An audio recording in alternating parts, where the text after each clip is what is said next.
యేసయ్యా. ప్రతి వ్యక్తితో మీరు మాట్లాడే దేవుడు అని రుజువు చేయండి. మాకు అనుగ్రహించినట్టు ఈ సమయమును సద్వినియోగం చేసుకోవాలని ఆశ కలిగి నీ సన్నిధిలో మొరపెట్టుచున్నటువంటి ప్రతి వ్యక్తిని మీరే సంధించండి. మాట్లాడే దేవుడు మా మధ్య ఉన్నామని రుజువు చేసి ప్రతి విధనాడు శక్తులు మీరే బంధించి మీ వాక్యముని వినగల ఆత్మను గ్రహించగల హృదయాన్ని ప్రతి బిడ్డకు అనుగ్రహించే దేవుడు అని రుజువు చేస్తూ మాకు కావలసినటువంటి మీ జీవాహారము చేత తృప్తిపరిచి యవన జీవితంలో ప్రతి నైనా ఆశను కోరికను విడిచిపెట్టడానికి తగిన సిద్ధపాటు గలటువంటి ఆత్మీయ మెట్టులో ప్రతి వ్యక్తిని సిద్ధపరచండి. మీరే ప్రతి వ్యక్తితో మీరు మాట్లాడమని యేసుక్రీస్తు పరిశుద్ధ నామమున అడుగుచున్నాను తండ్రి, ఆమేన్. చాలా సంతోషం, సమయం చాలా అయిపోయింది. చిన్న వాక్యం చూసుకుందాం. దేవుని వాక్యం వినేటప్పుడు జాగ్రత్తగా వినాలి. విన్న వాక్యాన్ని బట్టి మీ హృదయాలను సరిచేసుకోవలసినటువంటి సమయం మీ ఆత్మీయ జీవితానికి మీ యవన కాలంలో తొట్టిల్లిపోయినటువంటి ప్రతిదానం నుండి విడిపించుకునడానికి ఈ స్థానానికి మీరు అందరూ వచ్చారు. ఏదో వేడికగా మాట్లాడుకోవడానికి, సమయాన్ని వ్యర్థంగా గడపడానికి కాదు. ఈ సమయం మీ ఆత్మీయ జీవితానికి చాలా విలువైనది. మీ హృదయాన్ని పరీక్ష చేసుకోవడానికి ఎంతో శ్రేష్టమైనది. కనుక ప్రతి వ్యక్తి ఆశ కలిగి వినండి వాక్యం. మీరు ఆశపడితే ఆశగల ప్రాణాలు తృప్తిపరుస్తాడంట ఆయన. కనుక ఏదో వేడికగా కూర్చోవద్దు. మీరు ఈ స్థానానికి వచ్చేటని బట్టి మీ తల్లిదండ్రులు సంతోషించాలి, ఆనందించాలి. నా బిడ్డ ఇలాంటి మార్పు వచ్చింది, నా కుమార్తెలో నాకు ఇలాంటి మార్పు వచ్చింది, నా కుమారుడు ఇలా మారిపోయాడు అని సాక్ష్యం ఇచ్చే తల్లిదండ్రులుగా ఉండాలి. కనుక మీరు ఆశతో వింటారు వాక్యం అని ఆలోచిస్తున్నాను. చిన్న వాక్యం చెప్పుకొని ముగించేసుకుందాం. మత్తయి సువార్త 5వ అధ్యాయము 28వ వచనం చూసుకుందాం.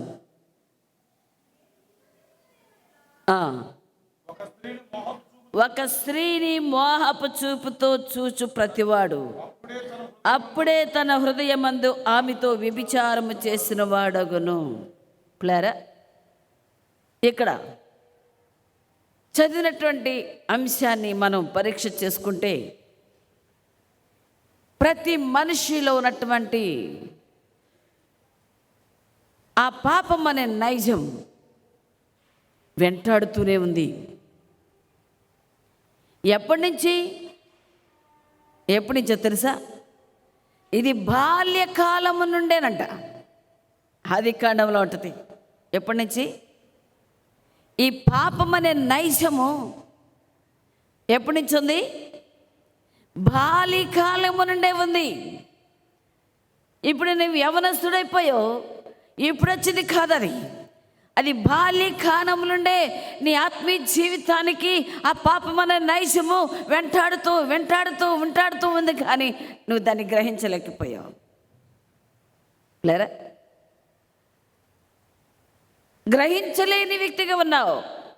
భక్తి చేస్తున్నానని, నీ బాల్యకాలం నుండి దేవుని సన్నిధికి వస్తున్నానని, మంచి పాటలు పాడగలనని, మంచి వాక్యాన్ని నేను చదవగలనని, మంచి పరిచర్యలో ఉన్నానని అనుకుంటున్నారేమో, నాకు తెలీదు. లేరా?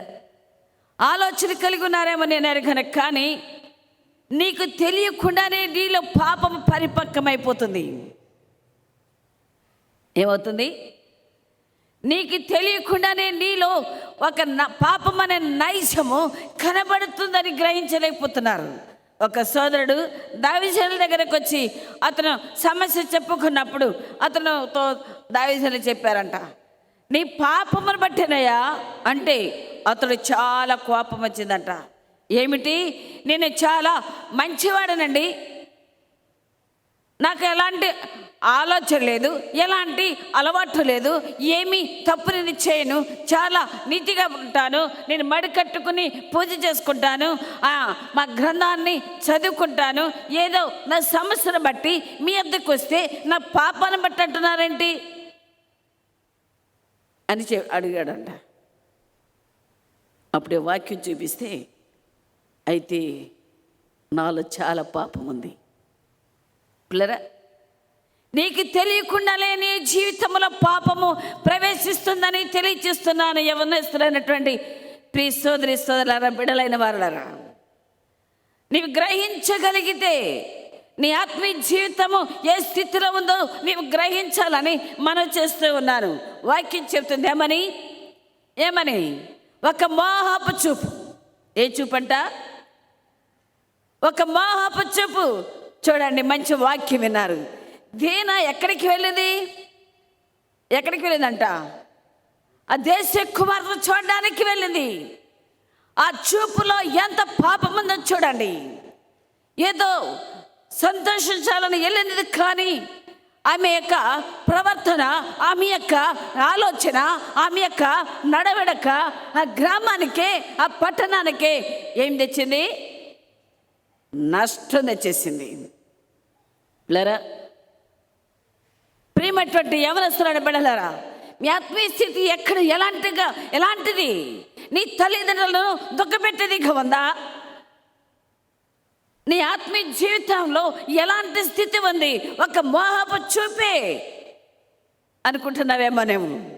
ఆ క్షణం అందే ఆమెతో వ్యభిచరించినట్లట. గ్రహిస్తున్నారా? నేను పాపం చేయలేదండి అంటున్నారేమో, నాకు తెలియదు. అందుకనే వాక్యం చెప్తుంది, దేవుని యొక్క మాటలు మనం గ్రహిస్తే, దేవుని యొక్క మాటలో ఉన్నటువంటి పరిశుద్ధతను నీవు కలిగి ఉంటే, నీ నోటి మాటలో ఉన్నటువంటి అపవిత్రతను విడిచిపెట్టే వ్యక్తిగా ఉండాలి. అందుకని 15వ అధ్యాయంలో ఒక చక్కటి మాట ఉంది, చూసుకుందాం. 15వ అధ్యాయము 17వ వచనం నుంచి చూసుకుందాం. నోటిలోనికి పోయినదంతా కడుపులో పడి బహిర్భూమిలో విడవబడును, కానీ నోట నుండి బయటికి వచ్చినవి హృదయంలో నుండి వచ్చును, ఇవే మనిషిని అపవిత్రపరచునని మీరు గ్రహింపరా? పిల్లరా, ఎక్కడి నుంచి వస్తుంది? నోట నుండి లోపలికి పోయినది ఏం చేస్తుందంట? బహిర్భూమికి వెళ్ళిపోతుంది. ఎక్కడికి వెళ్ళిపోతుంది? బహిర్భూమికి వెళ్ళిపోతుంది. నోట నుండి బయటికి వచ్చినవి హృదయంలో నుండి వస్తున్నాయి. ఎక్కడి నుంచి వస్తుందంట? నోట నుండి బయలుకి వచ్చినవి హృదయంలో నుండి వచ్చును, అవి మనిషిని అపవిత్రపరచుచున్నవి.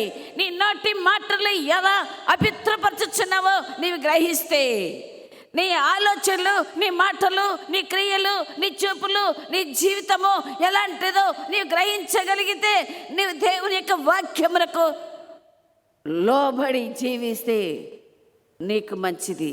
నీ ఇంటికి ఆశీర్వాదం, నీ తల్లిదండ్రులకు సంతోషముందా? నీ తల్లిదండ్రులకు సంతోషముందా? నీ తల్లిదండ్రులు ఆనందించగలుగుతున్నారా? నీ యవ్వన జీవితం ఎలాంటిది? ఆశ్చర్యకరమైన వ్యక్తిగా నీవు ఉండాలంటే, నీవు నిజముగా దేవుని మాట వింటే ఆత్మ ఫలములు కలిగినటువంటి ప్రేమనే ఆలోచన కలిగి క్రీస్తు ప్రేమ చేత చక్కటి మార్గాన్ని సిద్ధపరచుకోగలిగితే, నీలో ఉన్న ప్రతి తలంపు, ప్రతి ఆలోచన, ప్రతి ఊహ దేవునికి ఇష్టమా కాదని గ్రహిస్తావు. కానీ చాలామంది భక్తి చేస్తున్నాం అనుకుంటున్నారు, కానీ ఎలాంటి భక్తి? ఎలాంటిది? ప్లరా, గుళ్ళోకి వచ్చినప్పుడు భక్తి, బయటికి వెళ్ళినప్పుడు ఎలాంటిది? అంతా వ్యక్తి. ఒకటి చెప్పాడంట, చిన్న పిల్లోడు చదువుతున్నాడంట, మాస్టర్ చెప్పాడంట, భూమి గుండ్రముగా ఉండును అని. ప్లరా, భూమి గుండ్రముగా ఉండనని పాఠం చెప్పి ఇంటికి పంపించాడంట. రేపు నాకు అప్పచెప్పారేరని. ఇంటికి వచ్చినాక పిల్లోడు చదువుతా ఉన్నాడంట, భూమి గుండ్రమ్మగా ఉండను అని. ఈలోపు తండ్రి అంట పొలం వెళ్ళి నాగుల భుజం మీద వేసుకుని ఇంటికి వచ్చాడంట, గట్టిగా చదువుతాడంట. తండ్రి విని, ఏంట్రా ఏంటి భూమి గుండ్రంగా ఉందని చదువుతున్నావు? భూమి బలపరుపుగా ఉండి నేను నాగులు దున్ని నాగులు వేసుకుని వస్తే నువ్వు భూమి గుండ్రముగా ఉందని చదువుతున్నావు వింట్రా అని ఆ ఎడ్డును కొట్టి ఆ కర్ర తీసుకుని ఆ చెరొక్కలు పట్టుకుని వేసుకుంటాడంట. ప్లరా వాడు వాళ్ళు విమానం మోతెక్కేసింది. స్కూల్కి వచ్చి చెప్తున్నాడంట, భూమి రేపు అప్పు చెప్పాలి. ఉదయం వెళ్ళాడంట, భూమి బల్లపరుపుగా ఉందని చెప్తున్నాడంట. అక్కడ టీచర్ కొట్టాడంట. ఏంట్రా నిన్నంతా నేను భూమి గుండ్రమగా ఉంది అని చెప్తే ఇప్పుడొచ్చి భూమి బల్లపరుపుగా ఉందని అప్పు చెప్తున్నావు నాకు అని మాస్టర్ కొట్టాడంట. పిల్లరా చూడండి, అది ఎటు గ్రహించలేనటువంటి వయసు కనుక ఇటు ఇంటికి వస్తే తండ్రి కొడుతున్నాడు, స్కూల్కి వెళ్తే మాస్టర్ కొడుతున్నాడు కనుక వాడు ఒక ఆలోచన కలిగిన వ్యక్తిగా ఉన్నాడు. ప్లరా మనము కూడా అలాంటి ఆలోచన కలిగి ఉన్నాము. ఎలా? గుడికి వచ్చినప్పుడు భక్తి గల వేషం వేసుకుని వేషధార వల్ల ఏమన్నావేమో నాకు తెలియదు, వేసికైనా రక్షణ అంట. వేషధారికి రక్షణ లేదట. తల్లిదండ్రులని సంతోషపెట్టే కుమారుడుగా కుమార్తెగా ఉన్నావేమో నాకు తెలియదు. దేవుని సన్నిధిలో భక్తి గల వ్యక్తిగా నటన చేస్తూ నీ మోహపు చెప్పుతో అనేకుల్ని మోసం చేస్తూ అనేకుల్ని ఆకర్షిస్తూ అనేకుల్ని భ్రమ పెట్టేసే వ్యక్తిగా ఉన్నావేమో నేను ఎరగాను. సోదరి సోదరులారా, నీ యవన జీవితంలో ఎక్కడ ఓటమి కనబడుతున్నదో నీవు ఎరిగి ఉంటే నీ ఆత్మీయ జీవితంలో ఒక శ్రేష్టమైనటువంటి అనుభూతిని సంపాదించుకోవాలంటే నువ్వు చెప్పాలి, గుడిలో ఎలాంటి ఆత్మీయత ఉంది. ఎవరున్నారు గుడిలో? గుడికి వచ్చినప్పుడు భక్తి కాదు, ఇంటికి వెళ్ళినప్పుడు వేషం వేసుకోవటం కాదు. నీ తల్లిదండ్రులు భ్రమ పెట్టద్దు. నువ్వు నేను చాలామంది యవనస్తులైన వారిని చూస్తూ ఉన్నాను. ఇంటికాడ ఎంతో వినయ విధేయతలు చూపిస్తున్నటువంటి యవనస్తులైన వారు లోకములోకి వచ్చి కొట్టి మిట్టాడుచు అనేక వ్యసనములతో, అనేక ఆలోచనలతో, అనేక వ్యర్థమైనటువంటి పని పాటలతో వారి ఆత్మీయ జీవితాన్ని పోగొట్టుకుంటూ పాడు చేసుకుంటూ లోకమును ఈడ్చుకుపోయే ఎంతోమంది కనబడుతున్నారు. లేరా మీ యవన జీవితంలో దేవునికి స్థలం ఇస్తే ఎంతో మేలు. వాక్యులను సత్యాన్ని మనం గ్రహించాలి. నేను మంచి వ్యక్తిని రండి అనుకోవద్దు. ఆ సోదరుడు నేను మంచివాడినండి, నా గురించి మీకు తెలియదేమో అన్నాడు. నిజమే, నువ్వు చాలా మంచివాడవే. కానీ దేవుని సన్నిధికి వచ్చేసరికి నీవు ఏ స్థితిలో ఉన్నావు, ఎలాంటి వ్యక్తిగా ఉన్నావు, నీ అంతరంగ జీవితం ఏమిటి, నీలో ఏమన్నది? ప్లరా నోటి నుండి వచ్చినది తిన్నదంట, నోటిలోనికి పోవుదంతయు కడుపులో నుండి బహిర్భూమికి విడుదలవుతుందంట. ఎక్కడికి వెళ్ళిపోతుంది? బహిర్భూమికి వెళ్ళిపోతుందంట. నోటి నుండి బయటికి వచ్చినవి హృదయంలో నుండి వచ్చినట్ట. ఏంటి? ఏమి అపిత్రపరుస్తున్నాయి? నీ హృదయంలో నుండి వచ్చినది నిన్ను అపిత్రపరుస్తుంది. ఎలాంటి మాటలు మాట్లాడుతున్నామో నాకు తెలియదు. ఎలాంటి మాటలతో మన ఎదుటి వ్యక్తిని మోసం చేస్తున్నావో తెలియదు. నీవు మోసపోతూ అనేకుల్ని మోసం చేస్తున్నావేమో నేను ఎరగను. నిన్ను నన్ను ఆయన చూస్తూ ఉన్నాడు. ఎవరు చూస్తున్నారు? ఎవరు? మన ప్రభు ఎలాంటి దేవుడు అంట? చూచుచున్న దేవుడు. నన్ను ఎవరు చూశారనుకోవద్దు. నీవు ఏ స్థితిలో ఉన్నా, ఎక్కడ ఉన్నా, నీ ఇంటిలో తలుపులు వేసుకుని నువ్వు చెడు చూస్తున్న ప్రతీది ఆయన చూస్తున్నాడు. చుట్టలేదా? నీ కుటుంబస్తులు చూస్తున్నారు అనుకుంటున్నావేమో. నీ కుటుంబస్తులు కాదు చూసేది, నీకంటే, నీ కుటుంబస్తుల కంటే ముందు ఎవరు చూస్తున్నారు? నిన్ను సృష్టించిన సృష్టికర్త నిన్ను ఎరిగి ఉన్నాడు. నువ్వెక్కడున్నావో, ఏ స్థితిలో ఉన్నావో, ఎలాంటి ఆలోచనలు కలిగి ఉన్నావో అవన్నీ దేవుడు చూస్తున్నాడు. ఏమున్నాయి నీలో? చదువు. 19వ వచనం కూడా చదువుకుందాం. దురాలోచనలు, నరహత్యలు, వ్యభిచారములు, వేశ్యాగమనములు, దొంగతనములు, అబద్ధ సాక్ష్యములు, దేవదూషణలు హృదయములో నుండి వచ్చును. ఇవి మనిషిని అపవిత్రపరచును, కానీ చేతులు కడుగు కొనక భోజనము చేయటం మనిషిని అపవిత్రపరచదని చెప్పాను. పిల్లరా, దేన్ని కడుక్కోవాలి? దేన్ని కడుక్కోవాలి? చేతులు కాదు కడుక్కోవాల్సింది. దేన్ని కడుక్కోవాలి? హృదయాన్ని కడుక్కోవాలి. చేతులు కడుక్కుని భోజనం చేయటం కాదట. దేన్ని కడుక్కోవాలి? ఎక్కడున్నది పాపం? ఎక్కడున్నది అవిధేయత? ఎక్కడుంది? నీ ఆత్మీయ జీవితంలో కనబడుతున్న, అంతరంగం జీవితంలో, హృదయంలో కనబడుతున్న ప్రతి పాపాన్ని నువ్వు కడుక్కోకుండా నువ్వు దేవుని సన్నిధికి వచ్చి నేను భక్తిని చెప్పకవద్దు.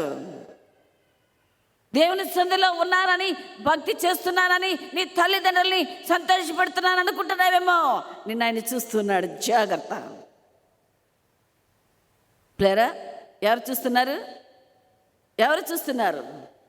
ఆయన చూచుచున్న దేవుడని నువ్వు గ్రహిస్తే, నీ జీవితంలో ఉన్నటువంటి ప్రతి పాపము నుండి నీ విమోచించే దేవుడు ఆయన ఉన్నాడని నీవు గ్రహించగలిగితే నీ ఆత్మీయ జీవితంలో ఎంతో మేలు చూడగలవా? వేడికిగా దేవుని సందులోకి వచ్చి వేడికిగా వెళ్ళొద్దు. దేవుని సందుకి వచ్చి వేడిగా వెళ్ళొద్దు. నీ హృదయంలో ఉన్న ప్రతి ఆశ నువ్వు విడిచిపెట్టాలి. విడిచిపెట్టకపోతే నీకు, నీ కుటుంబానికి ఏం దొరికింది? క్షేమమా? క్షేమమా? క్షేమము కాదు. నీ ఆత్మీయ జీవితంలో గొప్ప కార్యము చూస్తే నీ ఇంటికి ఆశీర్వాదం, ఆత్మఫలములు కలిగి ఉంటావు.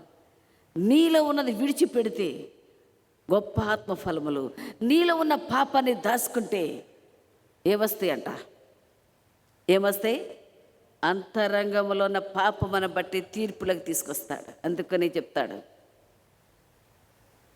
ప్రసంగిలో చక్కటి మాట చెప్తాడు. యవనుడా, నీ యవన కాలమందు సంతోషపడము. ఎప్పుడంట? దేనిందు సంతోషపడాలి? దేని చేత? ఏ వయసులో? ఏ వయసులో? ఏ వయసులో అంట? యవ్వన కాలంలో. ఏ కాలంలో? యవ్వన కాలంలో. ఎలా ఉండాలి? ఎలా ఉండాలి? సంతోషపడము. యవ్వన కాలమందు సంతుష్టిగా ఉండనేమో. నీ కోరిక చెప్పునను, నీ దృష్టి యొక్క ఇష్టము చెప్పునను ప్రవర్తించుము. అయితే వీటన్నిటిని బట్టి ప్లేరా, ఎక్కడ, ఎప్పుడంట? వీటన్నిటిని బట్టి ఎక్కడొస్తుందంట? తీర్పులోనికి తెచ్చినని జ్ఞాపకం ఉంచుకోవాలి. జ్ఞాపకం ఉందా? క్రైస్తవుడని పేరు పెట్టుకున్న సోదరి సోదరులారా, యవనస్తులైనటువంటి వాళ్ళరా, మీ ఆత్మీయ జీవితంలో ఎలాంటి దృష్టి నీలో ఉంది? ఆయన చూస్తున్నాడు. ఒక దినం రాబోతుంది. ఆ దినమందు నిన్ను గమనిస్తున్నాడు. ఆ దినమందు నిన్ను తీర్పులోకి వస్తాడు. నువ్వు తీర్పులోకి తెస్తాడు నిన్ను. నువ్వు భక్తి చేస్తున్ననుకుంటున్నావేమో నాకు తెలియదు. ఈ లోకంలో నీ కోరిక చొప్పున నడుస్తున్నావేమో తెలియదు. నీ ఆశలు నీకు వెంబడిస్తున్నాయేమో నాకు తెలియదు. ఎలాంటి కోరికతో నువ్వు జీవిస్తున్నావని నేను ఎరగను. ఏదో పైకి భక్తి గల వ్యక్తిగా నటన జీవితంతో నటిస్తూ దేవుని సన్నిధికి వచ్చానని కనబడే వ్యక్తి కనబడుతున్నావు అని నేను తెలియచేస్తూ, నీ జీవితాన్ని దిద్దుకోకుండా నీ యవన బ్రతుకులో ఉన్న పాపాన్ని, ఆ మోహపు చూపును, ఈ లోక సంబంధమైనటువంటి దురాలోచనలు విడిచిపెట్టకుండా దేవునికి ఇష్టడై ఉండే అసంభవం. వాక్యంలో ఉంటున్న సత్యాన్ని మనం గ్రహించాలి. ఏం చెప్తుంది? సంతోషించు. దేన్ని బట్టి సంతోషించాలి? నీకు కలిగినటువంటి గొప్ప కృపను బట్టి, దేవుడు నిన్ను బ్రతికించినందుకు, మంచి ఆరోగ్యం ఇచ్చినందుకు, మంచి జ్ఞానం ఇచ్చినందుకు, మంచి బలాన్ని ఇచ్చినందుకు, మంచి విద్య ఇచ్చినందుకు, మంచి ఉద్యోగాన్ని ఇచ్చినందుకు సంతోషించు. దేవుని కనపరచు. ప్రభువా, నువ్వు నాకు ఇవన్నీ ఇచ్చావు, నీ స్తుతులు. పిల్లరా, గనపరుస్తున్నారా? దేన్ని బట్టి గనపరుస్తున్నారు? దేన్ని బట్టి సంతోషిస్తున్నావు నీవు? దేన్ని బట్టి? వాక్యంలో ఉన్నటువంటి ప్రతి అంశాన్ని మనం గ్రహిస్తే, నీ ఇష్టం వచ్చి నీవు ప్రవర్తిస్తున్నావేమో నాకు తెలియదు. వీటన్నిటిని బట్టి నిన్ను తీర్పులోనికి తెచ్చులని జ్ఞాపకం ఉంచుకో. ఎవరిని విడిచిపెట్టాడు? ఏంటి విడిచిపెడతాడైనా? విడిచిపెట్టే దేవుడు కాదు. ఆయన ప్రతి మనిషిని చూస్తూనే ఉన్నాడు. ప్రతి ఆలోచన ఎరిగిన దేవుడు. ప్రతి తలంపును ఆయన గమనిస్తున్నాడు. కనుక దేవుని దృష్టిలో మనం ఉన్నాం కనుక, దేవుని యొక్క సంకల్పములో ఒక శ్రేష్టమైనటువంటి ఆనందాన్ని చూడాలంటే నీ జీవితంలో ఉన్న ప్రతి పాపాన్ని విడిచిపెట్టాలి, ప్రతి లోకాన్ని విడిచిపెట్టాలి, ప్రతి అవిధేయతను విడిచిపెట్టాలి, నీలో ఉన్న చెడును విడిచిపెట్టాలి. అందుకనే వాక్యంలో ఉన్నటువంటి చిన్న అంశం చూసుకుని ముగించేసుకుందాం. ఆదికాండం 8వ అధ్యాయము 21వ వచనం చూసుకుందాం. అప్పుడు యెహోవా ఇంపైన సువాసన నాంగరించి, ఇక మీదట నరుల బట్టి భూమిని మరలా శపించను. ఎందుకనగా నరుల హృదయాలోచన వారి బాల్యము నుండి చెడ్డది. ఎప్పటి నుంచి? దేవుని యొక్క ప్రణాళిక ఎంత ఉన్నతమైందో తెలుసా? ఆయన పోలికగా చేసుకుంటే మానవుడు ఎలా ఉన్నాడు అంటే వ్యతిరేకి అయిపోయాడు. ఆయన పరిశుద్ధుడిగా ఉండాలని ఆయన ఉద్దేశం అయితే, మానవ యొక్క ఉద్దేశం ఏమిటి అంటే హృదయంలో దురాలోచనలు ఇవన్నీ పేరుకుపోయినాయి. అందుకని ఆయన ఏం చేశాడంట? ఆయన కోపం వచ్చేసిందంట. కోపం వచ్చి ఏం చేశాడు? భూమి మీద ఉన్న ప్రతి మనిషిని ఏం చేశాడు? జలప్రళయం పంపించి నిర్మూలన చేసేసాడు. ప్లరా ఏం చేశాడు? ఆయన ప్రతి మనిషిని నిర్మూలన చేసేసాడు. అయితే ఆయన ఆలోచనకర్త గనక ఆయన పశ్చాత్తాప పొందాడట. ఆయన చేపించినందుకు ఏం చేశాడు? ఈ బాల్యము నుండి, నరుల హృదయాలు వచ్చిన వారి యొక్క బాల్యము నుండి చెడ్డదని ఆయన గ్రహించి ఆయన ఒక చక్కటి మాట ఇచ్చాడు. 22 కూడా చదువుకుందాం. భూమి నిలిచి ఉన్నంత వరకు వేదకాలమున కోతకాలమున శీతోష్ణములను, వేసవి శీతకాలమును, రాత్రింబలను ఉండక మానవని తన హృదయములో అనుకొనెను. చూసారా? మరలా ఇలాంటి దినాలు రావు. తన మనసులో అనుకున్నాడట.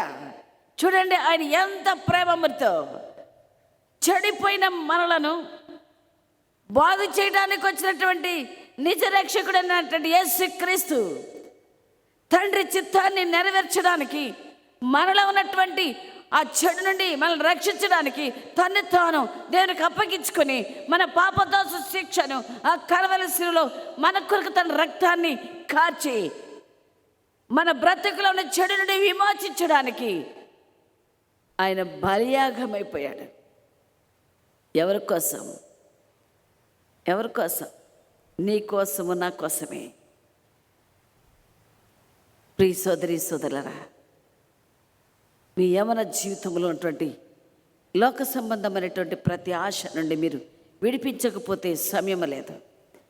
దేన్ని ఆశించి దేని కొరకు పరుగులు తీస్తుందో మీ మనసు, ఆ దేనాలాంటి వారు ఎంతమంది కనబడుచున్నారో, మీ ఆత్మీయ జీవితంలో ఎలాంటి లోక సంబంధమైన ఆశ కలిగి పరుగులు తీస్తుందా మీ మనసు, ఆ మనస్సు నుండి మీరు విడుదల పొందకపోతే తీర్పులోకి వస్తారట.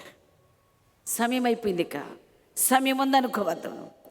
తీర్పులో నువ్వు కనబడకముందే, నిలబడకముందే నీ జీవితము ఏ స్థితిలో ఉందో ఆ స్థితిని విడిచిపెట్టి దేవుని యొక్క శక్తిని, దేవుని యొక్క ప్రేమను, దేవుని యొక్క కృపను చూడాలని ఆశ ఉంటే ప్రార్థన చేసుకుందాం. నిలబడండి, ప్రార్థన చేసుకుందాం. ప్రభువా, నాకు ఇచ్చినటువంటి సమయాన్ని నేను సద్వినియోగం చేసుకుంటాను. నిజమే, నా జీవితంలో బాల్యకాలం నుండే పాపం ఉంది. నా జీవితంలో పాపము చేతనే పీడించబడుతున్నాను. ఒక మోహపు చూపు చూస్తేనే పాపం అనే వాక్యం సెలవిస్తుంది. అయ్యా నిజమే నా తండ్రి, నిజముగా అలాంటి ఆశలు, కోరికలు నాలో ఉన్నాయి. నన్ను క్షమించు ప్రభువా అని ప్రార్థన చేయగలవా? దేవుని యొక్క శక్తివంతమైన ఆత్మచర్య నీ జీవితంలో క్రియ జరగాలని రాసుంటే దేవుని సన్నిధికి వచ్చినప్పుడు భక్తిగా కనబడుతున్నావేమో. లోకంలోకి వెళ్ళినాక నీ జీవితంలో లోక సంబంధమైన కోరికలతో నీ ఇష్టానుసారంగా జీవిస్తున్నావేమో. ఎలాంటి వ్యక్తిగా ఉన్నావు? ఎలాంటి వ్యక్తిగా ఉన్నావు? లోకాన్ని చూసే కనులు నీకున్నాయేమో. అందుకనే నీ హృదయంలో ఆ క్షణం అనే పాపం చేస్తున్నావని వాక్యం చెబుతుంది. నీవే స్థితిలో ఉన్నావో, నువ్వు ఎలాంటి వ్యక్తిగా ఉన్నావో, ఎలాంటి భక్తి చేస్తున్నావో, ఎలా నీ జీవితాన్ని సరి చేసుకోవాలని వచ్చావో, ఇప్పటి వరకు నీ తల్లిదండ్రులను దుఃఖపెట్టే వ్యక్తిగా ఉన్నావేమో, నీ భర్తని వేధించే వ్యక్తిగా ఉన్నావేమో, నీ భార్యను అనుమానించే వ్యక్తిగా ఉన్నావేమో, నీ చూపుల్లో పాపముదేమో, నీ జీవితంలో లోకాశలు ఉన్నాయేమో. ఒక మోహపు చూపే నిన్ను ఎంతో లోకానికి ఈడ్చిపోతుందేమో. సంతోషమనదా? ఓ యవనడా, ఓ యవనరాలా, నీ యవన కాలమందు సంతోషపడాలని ఆశ నీకుందా?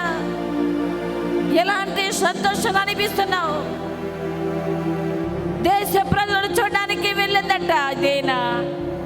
వెళ్ళినటువంటి దేనా పాపమునకు లొంగిపోయింది. లోక వైపు చూసి పాపానికి లొంగిపోయే వ్యక్తిగా ఉన్నావేమో నాకు తెలీదు. ఆశలకు లొంగిపోయే వ్యక్తిగా ఉన్నావేమో నేను అడగను. దేవుడి రాత్రితో మాట్లాడుచున్నాడు. ఒక దినము గడిచిపోయింది. సోదరుడా, సోదరి, నీ జీవితాన్ని సరి చేసుకోగలవా? నీ యవన జీవితము ఏ స్థితిలో ఉన్నదో దేవుని సన్నిధికి వచ్చి భక్తి గల వ్యక్తి కనబడుతున్నావేమో. నీ మాటలు సరిగా లేకుండా, నీ క్రియలు సరిగా లేకుండా, నీ ప్రవర్తన సరిగా లేకుండా సంఘానికి, సహవాసానికి దుఃఖపెట్టే వ్యక్తిగా ఉన్నావేమో. గ్రహిస్తున్నావా? ఆలోచిస్తున్నావా? ఎలాంటి వ్యక్తిగా ఉన్నావు? నీకు నువ్వు పరీక్ష చేసుకో. ప్రార్థన చేసుకుందాం. విన్న వాక్యాన్ని బట్టి దేవుని సన్నిధిలో ప్రార్థన చేసుకుందాం. దేవుని సన్నిధిలో ఒక్క నిమిషం మన హృదయాన్ని పరిశీలన చేసుకుంటూ ప్రార్థన చేసుకుందాం.